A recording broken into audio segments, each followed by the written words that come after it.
Hello everyone, in today's video, I will show you how to do color grading in Capcut on a PC or a desktop computer. Let's get started.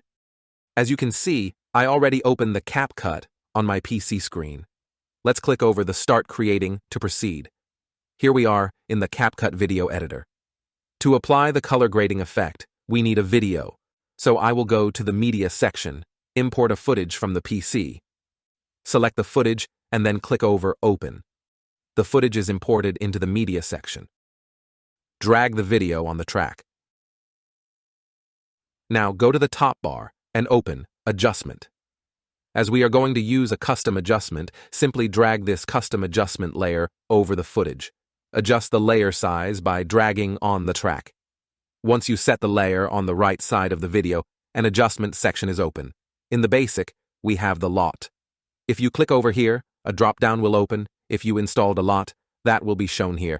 In the adjustments, you can adjust the temperature effect, set the hue effect that you can see in the video, and the saturation effect. You have full freedom on Capcut, and it has a great color grader that works amazingly. In the lightness, we can adjust the video brightness and add contrast, change the highlight effect, or add shadow in the video. As you can see, you can do all these different stuff in Capcut. In the effects, you can add a sharpening effect in the video.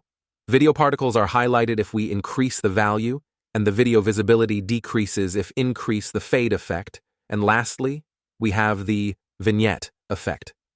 In the HSL, you must first select the primary color and then adjust the hue effect. Add saturation and adjust video brightness.